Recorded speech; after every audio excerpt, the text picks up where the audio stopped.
Hello बच्चों, आप सब कैसे हो। आशा करता हूँ आप लोग स्वस्थ होंगे, तंदुरुस्त होंगे और मन लगाकर पढ़ाई कर रहे होंगे।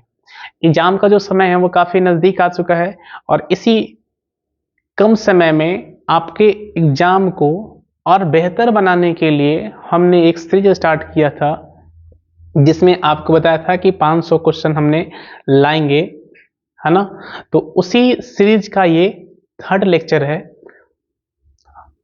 जो कि हमने 55 तक सवाल लगता है कर लिया था। आज जो हमारा जो सवाल होगा वो 56 से आगे चलेगा, ठीक है ना। तो अगर आप चाहते हो ना कि आपके एग्जाम में जो ऑब्जेक्टिव का जो सवाल आएगा वो सारा सवाल आपको ऐसा लगना चाहिए कि ये सवाल हमने कहीं ना कहीं देखे हैं, तो इस तरह से अगर आपको सोच है तो आपको करना क्या है कि हम जो भी सवाल आपको करा रहे हैं उन सारे सवाल को आपको एग्जाम से पहले एक बार देख के जाना है, ताकि आपको उन सारे सवाल को पढ़ते समय आपको ऐसा नहीं लगना चाहिए कि ऐसा एक भी सवाल ऐसा नहीं है जो हमने नहीं देखा है ना। तो उसी तरह का सवाल हमने इसमें सेट किया है। चलिए तो हम लोग अपने वीडियो को शुरू करते हैं। तो हमारा जो क्वेश्चन नंबर है ये 59 है। हमारा जो नंबरिंग हो गया है ना, स्लाइड का जो सेटिंग है वो थोड़ा सा गड़बड़ हो गया है, टेक्निकल प्रॉब्लम है, तो आपको थोड़ा सा एडजस्ट कर लेना है। मिलेगा आगे पीछे मिलेगा नंबर, ठीक है। तो हम लोग चलिए पढ़ते हैं सवाल को। सवाल मेरा क्या है, निम्नांकित में से कौन सी किरण विद्युत क्षेत्र द्वारा विक्षेपित नहीं होती, है ना। तो हमें बताना है कि विच ऑफ द फॉलोइंग रे is not deflected by electric field. तो हमें बताना है कि कौन सा रे ऐसा है जो इलेक्ट्रिक फील्ड से डिफ्लेक्ट नहीं होता, इलेक्ट्रिक फील्ड से विक्षेपित नहीं होता। तो वो कौन सा किरण है, क्या वो अल्फा किरण है, क्या वो गामा किरण है, क्या वो कैथोड किरण है, या इनमें से कोई नहीं। तो आपको ये बताना है कि कौन सा रे ऐसा है कि जो कि इलेक्ट्रिक फील्ड से, विद्युत क्षेत्र से विक्षेपित नहीं होता है। तो हम आपको बता दें कि वो जो रे है वो कौन सा रे है। वो जो रे है भाई आपका है, वो रे है आपका कौन सा, तो वो रे है आपका गामा। वो कौन सा रे है बोलो, वो रे है आपका गामा। तो जो गामा किरण जो है ना, ये जो गामा किरण जो होता है वो हमारा चुंबकीय क्षेत्र से विक्षेपित नहीं होता, चुंबकीय क्षेत्र से विक्षेपित नहीं होता। तो हमारा राइट आंसर जो हो जाएगा वो क्या हो जाएगा, तो हो जाएगा हमारा गामा किरण। एक मिनट, क्या हो गया, हाँ, तो ये हो जाएगा हमारा गामा किरण, ठीक है ना। तो चलिए हम लोग नेक्स्ट सवाल की तरफ चलेंगे, और नेक्स्ट सवाल हमारा क्या है वो आपको यहाँ पे दिखेगा। नेक्स्ट हमारा नॉर गेट के लिए बुलिये व्यंजक बताना है। तो नॉर गेट का हमें बताना है बुलिये व्यंजक। तो सबसे पहले पकड़ो नॉर। तो नॉर का मतलब हो गया, ये बना कैसे, ये और में हमने नॉट जोड़ दिया है। तो और में हमने क्या जोड़ दिया है बोलो, तो और में अगर हम लोग नॉट जोड़ दें तो हमारा क्या बन जाता है बोलो, हमारा बन जाता है नॉर। और का मतलब होता है ए प्लस बी, और जैसे ही हमें नॉट लगा दें तो ऊपर में हमें डैश लगाना है। तो हमने वाई का मान क्या निकाल लिया, ए प्लस बी के ऊपर डैश, ए प्लस बी के ऊपर डैश। ऐसा है नहीं, अच्छा इसमें करेक्शन कर लो, ये हमने लगा दिया ए प्लस बी के ऊपर में क्या लगाना है आपको, डैश लगाना है। इसका राइट आंसर हो जाएगा कौन, वो ऑप्शन नंबर बी। तो नॉर का मतलब क्या होता है, और गेट प्लस नॉट गेट, और गेट प्लस नॉट गेट। तो और गेट प्लस नॉट गेट को क्या बोलते हैं, नॉर गेट। और गेट क्या होता है, ए प्लस बी, ए प्लस बी। जब भी नॉट आ जाए ऊपर में डैश लगा दो। जैसे हमें निकालना है ए का नॉट, तो ए का नॉट निकालना है तो ए का डैश निकालेंगे। हमें निकालना है ए प्लस बी प्लस सी, इसका निकालना है नॉट, क्या लगा देंगे ऊपर में, डैश लगा दीजिएगा, क्या हो जाएगा वो नॉट हो जाएगा। तो नॉर का मतलब क्या होता है, और प्लस नॉट। और का मतलब ए प्लस बी, और नॉट का मतलब ऊपर में डैश, तो मतलब ए प्लस ऊपर के डैश कर देंगे तो क्या बन जाएगा, वो नॉर बन जाएगा। इसका राइट आंसर हो जाएगा ऑप्शन नंबर बी। नेक्स्ट सवाल देखिएगा फटाफट। प्रकाश तंतु संचार निम्न में से किस घटना पर आधारित है। तो प्रकाश तंतु संचार जो है वो निम्न में से किस घटना पर आधारित है, optical fibre communication is based on. तो आपको बताना है कि ऑप्टिकल फाइबर कम्युनिकेशन जो है वो किस पे बेस्ड होता है, किस पे आधारित होता है। ऑप्शन है हमारा टोटल इंटरनल रिफ्लेक्शन, इंटरफेरेंस, ये है तुम्हारा डिफ्रैक्शन होगा, या ऑल ऑफ दीज, है ना। तो आपको बताना है कि जो हमारा प्रकाश तंतु संचार है जिसको बोलते हैं ऑप्टिकल फाइबर कम्युनिकेशन जो है वो किस पे आधारित होता है। तो ऑप्टिकल फाइबर कम्युनिकेशन जो है वो पूर्ण आंतरिक प्रवर्तन पर आधारित है और टोटल इंटरनल रिफ्लेक्शन पे आधारित होता है। टोटल इंटरनल रिफ्लेक्शन पे ही तुम्हारा ऑप्टिकल ऑप्टिकल फाइबर कम्युनिकेशन जो है वो बेस्ट होता है। पूर्ण तंतु संचार किस पे बेस्ट होता है, तो हम बोलेंगे ऑप्टिकल फाइबर पे। किस पे होता है बोलो, सॉरी, हाँ किस पे बेस्ट होता है, तो हम बोलेंगे TIR, टोटल इंटरनल रिफ्लेक्शन, पूर्ण आंतरिक प्रवर्तन। तो प्रकाश तंतु संचार जो है वो किस पे आधारित होता है, तो हम बोलेंगे TIR, पूर्ण आंतरिक प्रवर्तन पे। ठीक है ना। हम बार बार सवाल को इसलिए बोलते हैं ताकि आपको दिमाग में जाके वो बैठ जाए और तब तक ना निकले जब तक आपका एग्जाम ना हो जाए। नेक्स्ट सवाल की तरफ चलेंगे और नेक्स्ट सवाल हमारा ये है, बोला किसी बिंदु स्रोत से परिमित दूरी पर तरंगाग्र होता है। There is a trigonal front at a finite distance from a point source. तो आपको बताना है कि आपके पास पॉइंट सोर्स है तो आपको कैसा मिलेगा वेवलेंथ, वेव फ्रंट कैसा मिलेगा। तो अगर हमारा पॉइंट स्रोत है तो हमारा जो वेव फ्रंट मिलता है वो मिलता है स्फेरिकल। कैसे मिलता है बोलो, स्फेरिकल। याद रखना कि पॉइंट कैसा होता है, पॉइंट जो है हमारा स्फेरिकल होता है। तो अगर पॉइंट स्फेरिकल है तो वेव फ्रंट कैसा मिलेगा, स्फेरिकल मिलेगा, मतलब कि गोलाकार मिलेगा। कैसे मिलेगा बोलो, गोलाकार मिलेगा, स्फेरिकल मिलेगा। कैसे मिलेगा, गोलाकार और स्फेरिकल। ठीक है। तो नेक्स्ट सवाल चलो, बोला एन प्रकार के अर्धचालक में मुख्य धारावाहिक होता है। देखो एन, एन पकड़ो, एन को, एन पकड़ो, एन, एन का मतलब नेगेटिव, एन का मतलब नेगेटिव। और नेगेटिव चार्ज किस पे होता है, इलेक्ट्रॉन पे। क्या होता है बोलो, नेगेटिव चार्ज होता है वो इलेक्ट्रॉन पे होता है। इसका मतलब है कि एन प्रकार के अर्धचालक में जो मुख्य धारावाहिक होता है वो कौन होता है, तो हम बोलेंगे इलेक्ट्रॉन होता है। इसमें नहीं है, ऑप्शन सी बना लो, इलेक्ट्रॉन। क्या हो जाएगा बोलो, इलेक्ट्रॉन हो जाएगा। तो एन प्रकार के अर्धचालक में मुख्य धारावाहिक जो धारावाहिक होता है वो कौन होता है, तो हम बोलेंगे इलेक्ट्रॉन होता है। The main serial in an type semiconductor is क्या, तो बोलेंगे इलेक्ट्रॉन। क्या होगा, इलेक्ट्रॉन। अगर मान लो यहाँ पी टाइप रहा तब क्या, तो बोलेंगे पी फॉर पॉजिटिव, और पॉजिटिव किस पे होता है, होल पे। तो क्या हो जाएगा उसमें, होल हो जाएगा। इसके लेकिन इसका राइट आंसर क्या होगा बोलो, इलेक्ट्रॉन होगा। ऑप्शन सी बना लीजिए। नेक्स्ट है, बोला वस्तु से बड़ा आभासी प्रतिबिंब बनता है। वस्तु से बड़ा बनना है और आभासी बनना है, तो वस्तु से बड़ा और आभासी प्रतिबिंब कहां बनता है, तो बनता है अवतल लेंस में। कहां बनता है बोलो, अवतल लेंस में। तो अवतल लेंस, सॉरी अवतल दर्पण किसमें बनता है बोलो, अवतल दर्पण। तो अवतल दर्पण में वस्तु का बड़ा भी और आभासी प्रतिबिंब बनता है, और वो कहां बनता है, तो बोलेंगे दर्पण के पीछे। कहां बनता है बोलो, दर्पण के पीछे बनता है। तो दर्पण के पीछे बनता है, कैसा बनता है, बड़ा बनता है और आभासी बनता है। तो कौन सा दर्पण होगा बोलो, अवतल दर्पण। नेक्स्ट बोला प्रतिघात का मात्रक। देखो प्रतिघात, प्रतिघात मतलब कि प्रतिरोध। प्रतिघात जो है वो आपको मिलता जुलता लग रहा है प्रतिरोध से। अब प्रतिरोध का क्या होता है, ओम। तो प्रतिघात का भी क्या होगा बोलो, ओम। तो इस तरह से आपको दिमाग में सेट कर लेना है कि प्रतिघात प्रति ओम, प्रतिरोध, प्रतिरोध किससे, ओम होता है। तो प्रतिघात का क्या होगा, ओम होगा। द यूनिट ऑफ रिएक्टेंस क्या बोलेंगे, ओम। क्या बोलेंगे, ओम बोलेंगे।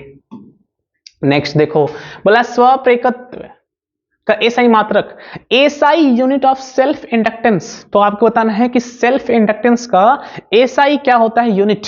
तो सेल्फ इंडक्टेंस का एसआई यूनिट होता है भाई हेनरी। क्या होता है बोलो, सेल्फ इंडक्टेंस का एसआई यूनिट क्या होता है बोलो, हेनरी होता है। ये क्या हो रहा है, हेनरी, हेनरी, ये हो गया हेनरी, हाँ हेनरी होता है। तो अच्छा ये कूलम किसका होता है, आवेश का।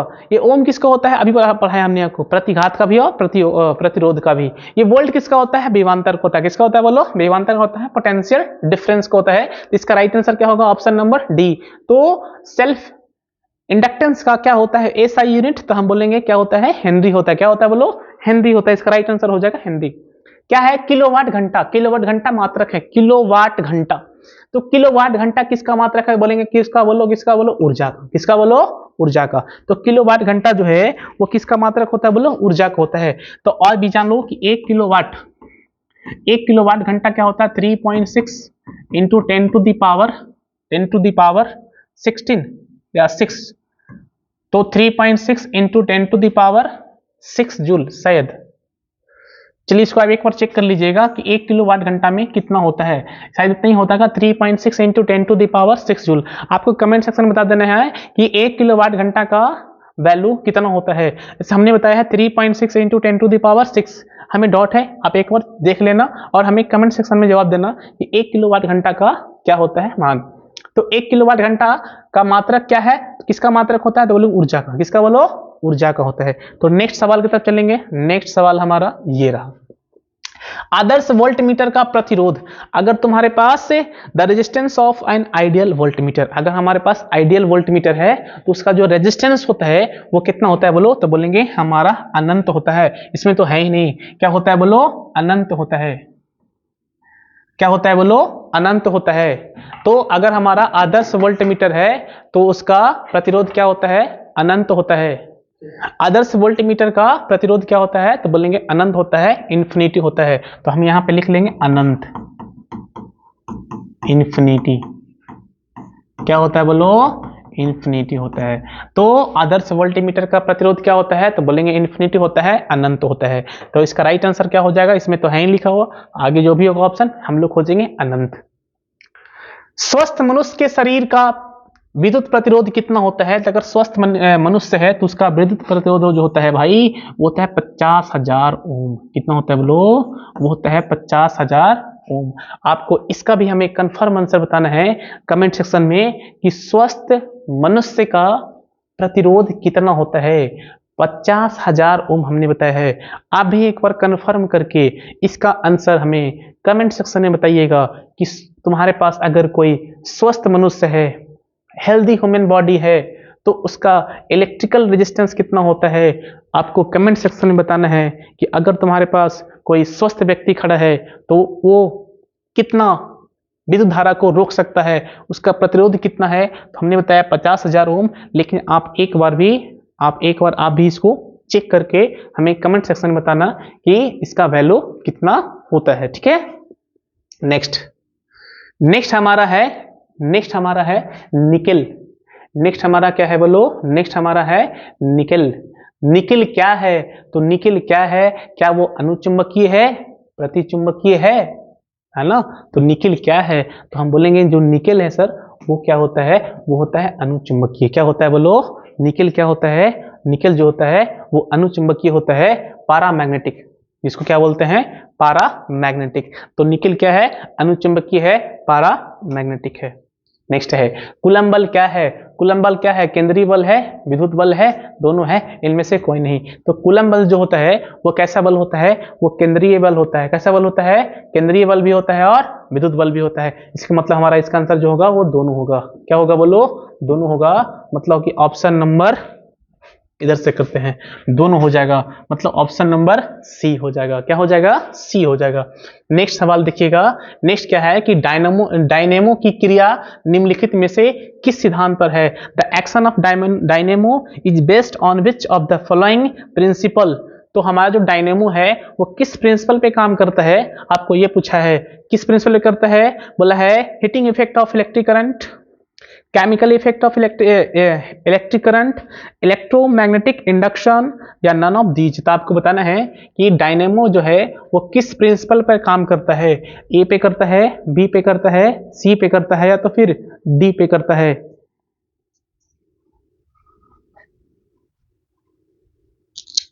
तो डायनेमो जो है वो किस सिद्धांत पे काम करता है। चलो एक सवाल जो है, इस सवाल का आंसर आपको हमें कमेंट सेक्शन में बताना है कि डायनेमो जो है वो किस सिद्धांत पर काम करता है।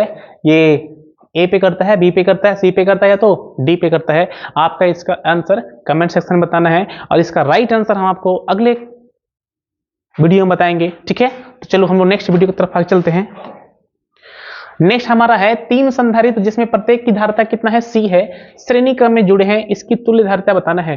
तो आपके पास 3 कैपेसिटर है और 3 कैपेसिटर को आप किस क्रम में जोड़े हो, तो हम बोलेंगे श्रेणी क्रम में जोड़े हैं। अगर श्रेणी क्रम में जोड़े हैं और हमारे पास 3 कैपेसिटर है और सारे का कैपेसिटेंस सेम है तो उसका समतुल्य क्या होगा, आर एस क्या होगा, तो उसका फॉर्मूला होता है जनरल सी बाई एन होता है, सी बाई एन होता है। आप बताओ कि आपके पास कितना कैपेसिटर था, 3 था, तो हो जाएगा सी बटा 3, सी बटा 3, सी बटा कितना हो जाएगा, 3 हो जाएगा, सी बटा 3 हो जाएगा। इसका आंसर वही होगा जिसके ऑप्शन में सी बटा कितना हो, 3 होगा। ठीक है, तो नेक्स्ट हम लोग आगे चलते हैं। नेक्स्ट सवाल है हमारा 1 फराडे बराबर होता है, 1 फराडे कितने के बराबर होता है, तो बोलेंगे 96,500 कूलम। 96,500 कहाँ पे, देखो ये है। इसके फराडे के बारे में एक पॉइंट जान लो कि आवेश का सबसे बड़ा मात्रक, अगर आपसे पूछता है कि आवेश का सबसे बड़ा मात्रक क्या है, तो हम बोलेंगे फराडे। और एक फराडे का वैल्यू कितना होता है, 96,500। इसका राइट आंसर हो जाएगा हमारा ऑप्शन बी कि एक फराडे का वैल्यू कितना होगा, 96,500 कूलम हो जाएगा। नेक्स्ट है, बोला डायनेमो का उपयोग होता है। तो डायनेमो का उपयोग हम लोग कहाँ करते हैं, बोला है दोलन की भांति, है ना, अच्छी इसमें हिंदी में लिखा हुआ। बोला है like an amplifier, oscillating light, like a rectifier, या नन ऑफ दीज। तो आपको बताना है कि हम लोग डायनेमो का जो यूज करते हैं, उपयोग करते हैं, वो कहाँ करते हैं, डायनेमो का उपयोग हम लोग कहाँ करते हैं। तो डायनेमो का उपयोग जो है हम लोग कहाँ करेंगे, तो बोलेंगे लाइक ए रिएक्टिफायर। क्या बोलेंगे, लाइक ए रिएक्टिफायर। तो हम लोग डायनेमो का यूज करते हैं रिएक्टिफायर के रूप में। किसके रूप में, बोलो, रिएक्टिफायर के जैसा यूज करते हैं। किसका, बोलो, डायनेमो का। तो डायनेमो का उपयोग कहाँ होता है, तो बोलो लाइक ए रिएक्टिफायर। क्या बोलेंगे, लाइक ए रिएक्टिफायर। नेक्स्ट हमारा है, एक मिनट, एक सवाल छूट गया। हाँ, कांच से हवा में जाते हुए प्रकाश के किरण का क्रांति कोण महत्तम होता है। तो बोला है कांच से हवा में जाते हुए प्रकाश की किरण का क्रांति कोण महत्तम। तो हमें बताना है कि अगर हमारा कोई लाइट है, हमारा कौन सा लाइट ऐसा है कि जो कांच से कहां जाए, जो ग्लास से कहां जाए, एयर में। अगर लाइट ग्लास से एयर में जाता है तो कौन सा कलर ऐसा हो जिसका क्रांति कोण का मान महत्तम हो। तो क्रांति कोण का महत्तम किसका होता है, तो बोलेंगे रेड का होता है। किसका होता है, बोलो, रेड का होता है। इसका राइट आंसर हो जाएगा रेड। क्या हो जाएगा, बोलो, रेड हो जाएगा। नेक्स्ट सवाल की तरफ देखिए। नेक्स्ट सवाल क्या है कि कांच से हवा में जाते हुए किस रंग के प्रकाश की किरण का क्रांति कोण न्यूनतम होता है। तो न्यूनतम होता है बैगनी का। किसका होता है, बोलो, बैगनी का होता है। किसका होता है, बोलो, बैगनी का होता है। ठीक है ना। तो आपसे क्या पूछा गया है, यहां से दो सवाल हमने बताया आपको कि कांच से हवा में जाते हुए किस रंग के प्रकाश की किरण का क्रांति कोण महत्तम होता है। तो महत्तम पूछेगा तो लाल बोलेंगे, और न्यूनतम पूछेगा तो क्या बोलेंगे हम लोग, बैगनी बोलेंगे। क्या बोलेंगे, बैगनी बोलेंगे। तो इसका राइट आंसर होगा हमारा बैगनी। विद्युत क्षेत्र तथा V में संबंध होता है। There is a relation between electric field and potential, है ना। तो आपको बताना है E और V में क्या होता है रिलेशन। आपको एक फॉर्मूला है पढ़ना, E बराबर आपने पढ़ा होगा माइनस का dV/dx। E बराबर क्या होता है, माइनस का dV/dx। इसको बोलते हैं इलेक्ट्रिकल ग्रेडियंट, है ना। क्या बोलते हैं, electrical gradient. E equal to minus का dV/dx। तो हम खोजेंगे E इक्वल टू माइनस का dV/dx कहाँ है। अच्छा, यहाँ बाई सब जगह छुटा हुआ, ये हो जाएगा बाई, ये भी बाई है, और ये भी, हाँ ये छोड़ो। E इक्वल टू माइनस का dV/dx। E equal to minus का dV/dx क्या होता है formula, E equal to minus का dV/dx। तो ये है तुम्हारा E और V के बीच में relation, E equal to minus का dV/dx होता है। ठीक है। नेक्स्ट हम देखेंगे चुंबकीय फ्लक्स एक राशि है। तो चुंबकीय फ्लक्स आपको बताना है कि किस टाइप का राशि है।